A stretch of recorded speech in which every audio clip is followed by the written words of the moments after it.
রাসূল যখন নামাজে যায় তখন রাসূলের উপরে ঘাড়ের উপরে পিঠের উপরে ঘড়ি চাপিয়ে দেয়, কিসের উটের ঘড়ি চাপিয়ে দিয়ে তারপরে রাসূলুল্লাহ সাল্লাল্লাহু আলাইহি সাল্লাম একবারও প্রতিবাদ করেনি। রাসূল একবারও প্রতিবাদ করেনি। রাসূল শুধু করেছে, শুধু ইসলামের দাওয়াতটা দিয়ে গিয়েছে। কিয়ামতের ময়দানে মাহশরে আরো একদল জাহান্নামী বান্দা, জাহান্নামে আল্লাহ দিয়ে দুয়ার জন্য গজব ফেরেশতাদের দিয়ে দেবে।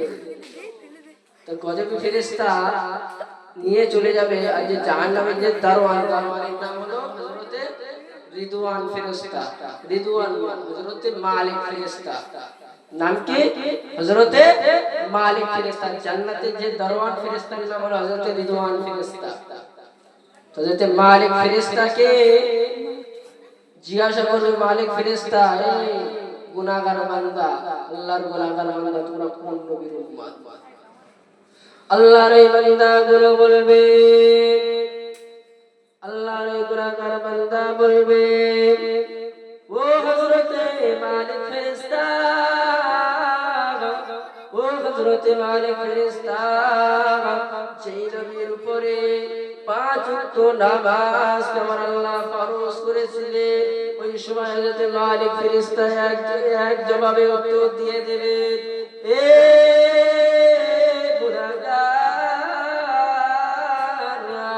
আল্লাহর গুনাহগার বান্দা বান্দীরা, আল্লাহর গুনাহগার বান্দা বান্দীরা, উনি তো অন্য কেউ নয়, উনি আখিরি নবী মুহাম্মদুর রাসূলুল্লাহ সাল্লাল্লাহু আলাইহি ওয়াসাল্লাম। ওই সময় গুনাহগার বান্দারা বলবে, আমরা ওই নবীর উম্মত। ওই সময় আল্লাহ রাব্বুল আলামিনের ফেরেশতা হযরতে মালিক ফেরেশতা, হযরতে মালিক ফেরেশতা, ওই সময় হযরতে মালিক ফেরেশতা বলবেন, এ জাহান্নাম তৈরি হও, এ জাহান্নাম তোমরা তৈরি হও, তোমাদের মাঝে আখিরি নবীর উম্মত উম্মতিকে ঢোকাবো। ওই সময় সাথে সাথে এখন জাহান্নামের দরওয়াজা খুলে দেওয়া হয়। জাহান্নামী বান্দারা, ওই গুনাহগার বান্দাগুলো এক উচ্চ যে পড়ে কলমা লা ইলাহা ইল্লাল্লাহ, লা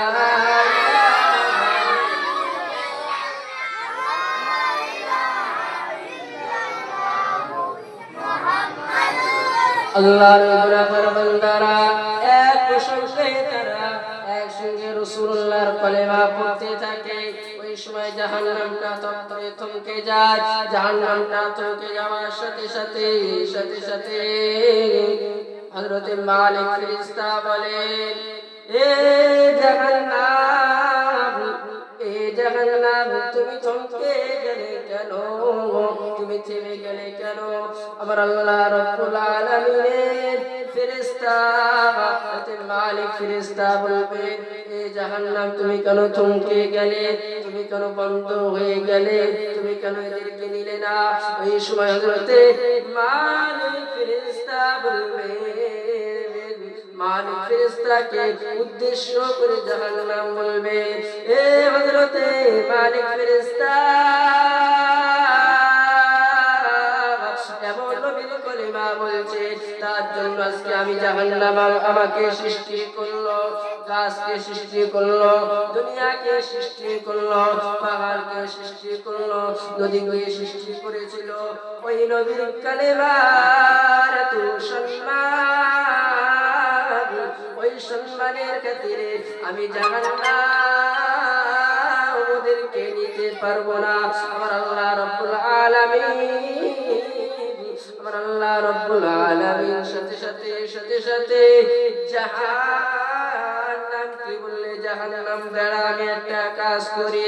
ওই সময় রাসূলের কলেমার ওসিলায়, রাসূলের কলেমা যে পাওয়ারের ওসিলায়, আমার রাসূলের সম্মানে ওই গুনাহগার বান্দাগুলোকে, বান্দিগুলো জবানটা আমার আল্লাহ বন্ধ করে দিলেন। কি করে দিল? জবান বন্ধ করে দিয়েছে। জবান যেই বন্ধ করে দিল, তখন আর কি লা ইলাহা ইল্লাল্লাহ বলতে পারবে? হ্যাঁ বলতে পারবে? কলেমা তেমন কি আর বলা যাবে? কলেমা যত বলতে পারবে না, তা সেই কলেমা বলছে না, জাহান্নামের ভেতরে ঢুকে গেল। বক্তব্য সংক্ষেপ করছি, অল্প সময়। তা যে কলেমা বন্ধ হয়ে গেল জাহান্নামের ভিতরে, আচ্ছা সাথে সাথে আল্লাহ পাক রব্বুল আলামিন জিবরাইল আমিনকে কোন এক সময় জাহান্নামের পায়ে দিয়ে গেছে, পাঠিয়ে জাহান্নামের মালিক ফেরেশতার সাথে দেখা হচ্ছে। তা ওই যে মালিক ফেরেশতা পায়ে দিয়ে গিয়েছে, আর যে জাহান্নামী বান্দারা হযরতে জিবরাইল আমিনকে দেখে বলছে, এ জিবরাইল আমিন, একটু আল্লাহর কাছে সুপারিশ করুন, রাসূলকে আমাদের কাছে গিয়ে একটু বলবেন আপনার কয়েকজন উম্মতি জাহান্নামে পড়ে আছে। কি আছে? জাহান্নামে পড়ে আছে। তা এর আরেকটা ছোট্ট একটা ঘটনা বলি। কোন এক সময় জিবরাইল আমিন জান্নাতে যাবে, জান্নাতে গিয়ে মনটা খারাপ, আবার আল্লাহ রাব্বুল আলামিন জানিয়ে দিলেন, আবার আল্লাহ রাব্বুল আলামিন জিবরাইলকে ডেকে বলল, ও ভাই জিবরাইল, ও ভাই জিবরাইল, তোমার মন খারাপ কেন? তোমার মনটা এত খারাপ কেন? ও নওজওয়ান যুবকেরা, ও রাসূলুল্লাহ দিওয়ানারা, এই সময় জিবরাইল বলবে, জান্নাতের ভিতরে আদম নবীকে দেখলাম, মুসা নবীকে দেখলাম, ঈসা নবীকে দেখলাম, নূহ নবীকে দেখলাম, কিন্তু মুহাম্মদুর রাসূলুল্লাহকে দেখলাম না। জান্নাতের ভিতরে মুহাম্মদুর রাসূলুল্লাহকে দেখলাম না। ওই সময় আবার আল্লাহ রাব্বুল আলামিন বলবেন, একটু যাও কিয়ামতের ময়দানটা একটু খুঁজে আসো, কিয়ামতের ময়দানটা একটু দেখে আসো। কিয়ামতের ময়দানটা একবার খুঁজে আসার পরে রাসূলকে কোথাও খুঁজে পাওয়া যাবে না। একটা জায়গার নাম হলো মাকামে মাহমুদ। ওই জায়গায় আমার আল্লাহ বলবেন, যাও ওখানে যাও। ওই সময় আল্লাহ পাক রব্বুল আলামিনের ফেরেশতা জিবরাইল আমিনের সাথে সাথে ওই জায়গায় চলে যাওয়া হয়ে যাবে। গিয়ে দেখে রাসূল সিজদায় পড়ে কাঁদে। রাসূল সিজদায় পড়ে শুধু গুনাহগার উম্মতদের জন্য কাঁদে। রাসূল কি করে? গুনাহগার উম্মতদের জন্য। বক্তৃতা শর্ট করছি, কাহিনী অনেক লম্বা, শর্টে বলছি। ওই যে গুনাহগার বান্দা জিবরাইল আমিন কে উকি মেরে দেখেছে, যে উকি মেরেছে জিবরাইল কে বলছে, ওই যে গুনাহগার জাহান্নামী বান্দা দিয়েছিল, কলমা পড়েছিল, তার জিবরাইলকে বলেছিল, জিবরাইল একটু আমাদের নবীর কাছে গিয়ে বলবে। তা নবী ওই সময় জিবরাইল এক সময় এসে ওই জান্নাতে এসে রাসূলকে বলে দিয়েছে কথাটা। তারপরে আবার গিয়েছে জান্নাতে, জান্নাতের ভিতরে আদম নবীকে দেখলো, নূহ নবীকে দেখলো, ইয়াহইয়া নবীকে দেখলো, জাকারিয়া নবীকে দেখলো, কিন্তু আমাদের নবীকে দেখলো না। ওই জিবরাইলের মনটা খুব খারাপ, এক কোণায় বসে রয়েছে হাসরের ময়দানে। যে হাসরের ময়দানে একটা কোণায় বসে আছে, আমার আল্লাহ পাক রব্বুল আলামিন জিবরাইলকে বলছে, জিবরাইল, ও ভাই জিবরাইল, তোমার মনটা খারাপ কেন? ও জিবরাইল, তোমার মনটা খারাপ কেন? জিবরাইল বলেছিল, রব্বুল আলামিন আল্লাহ, না না না, কিয়ামতের ময়দানে জান্নাতের ভিতরে আদম নবীকে দেখলাম, ইয়াহইয়া নবীকে দেখলাম, জাকারিয়া নবীকে দেখলাম, নূহ নবীকে দেখলাম, কিন্তু মুহাম্মদুর রাসূলুল্লাহকে দেখলাম না। যার জন্য আজকে পৃথিবীকে সৃষ্টি করেছে, যার জন্য আজকে কুল কায়নাত সৃষ্টি করেছে, সেই মুহাম্মদুর রাসূলুল্লাহ সাল্লাল্লাহু আলাইহি ওয়াসাল্লামকে আমরা দেখলাম না, আমি দেখলাম না। ওই জন্য আমি জিবরাইল আমার মনটা খারাপ, ওই যে বলে এসেছিল। তো ওই তারপরে রাসূলকে খোঁজার পরে মাকামে মাহমুদ আমার আল্লাহ রাব্বুল আলামিনের কাছে দোয়া করবে।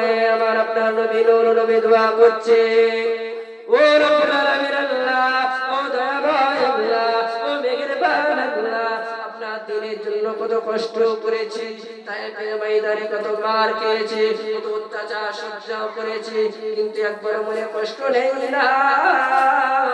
উহুদের প্রান্তরে জান্নাত মুবারক শহীদ করেছে, একবার মনে কষ্ট নেই।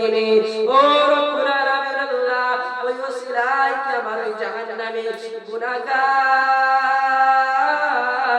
বান্দা বান্দিকে মাফ করে দেওয়া যায় না।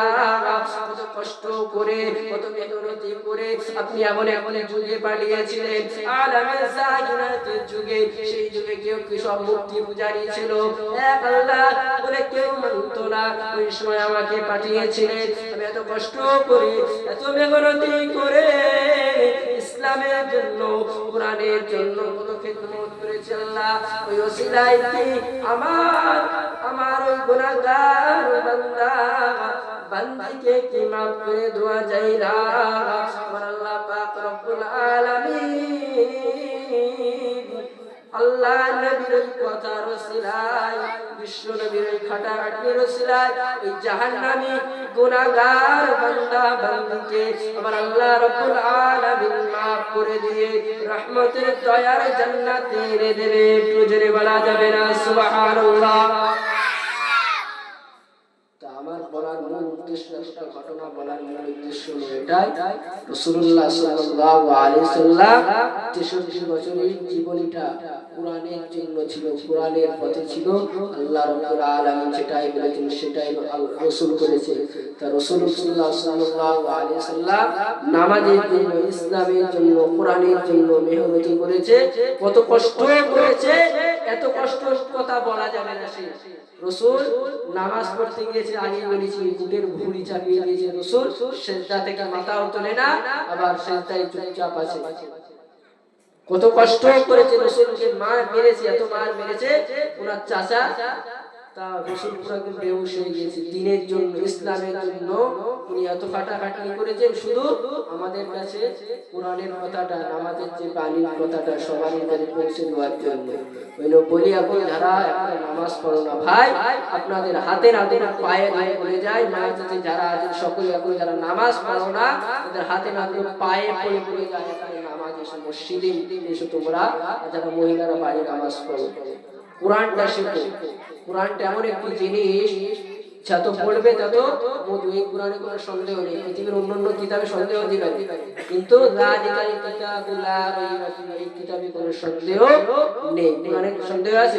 কোরআন হলো আল্লাহর রহমান। ওই জন্য এখনো বলি, আল্লাহ রাব্বুল আলামিন কোরআনুল কারীমের ভিতরে একটা আয়াতে বলছেন, ইয়া আইয়ুহাল্লাযীনা আমানু তুবু ইলাল্লাহি তাওবাতান নাসুহা। তুমি যত হাজারো অন্যায় করেছো, হাজারো অপরাধ করেছো, তুমি লাস্টে তুমি ফিরে আসো, আল্লাহর দরবারে ফিরে আসো। আল্লাহ বলেন, ফাতকুরুনি আযকুরুকুম ওয়াশকুরুলি ওয়ালা তাকফুরুন। আমার যে বান্দা আমাকে একবার স্মরণ করে, আমি আল্লাহ তার শতগুণ বেশি বেশি স্মরণ করে। একটু জোরে বলা যাবে না সুবহানাল্লাহ? একটু জোরে বলা যাবে না? তাহলে আমাদের সকলকে পাবন্দি নামাজ পড়তে হবে, আমাদের সকলকে ঈমানে আমলে সকলকে বরকত দান করুন। আর আল্লাহ রাব্বুল আলামিন আমাদের সকলকে শোনার থেকে বেশি বেশি আমল করার তৌফিক দান করুন। সকল বলি আল্লাহুম্মা আমিন। বক্তৃতা সমাপ্ত করব। ওয়া আখিরি দাওয়ানা আলহামদুলিল্লাহি রাব্বিল আলামিন। দরুদ শরীফ। আল্লাহুম্মা সাল্লি আলা সাইয়্যিদিনা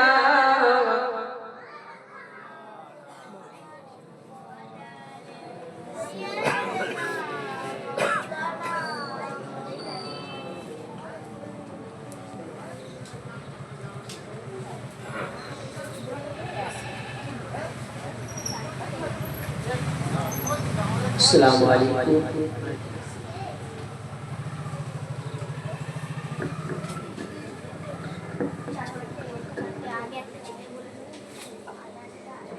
نحمده ونصلي على رسوله الكريم. أعوذ بالله من الشيطان الرجيم. بسم الله الرحمن الرحيم.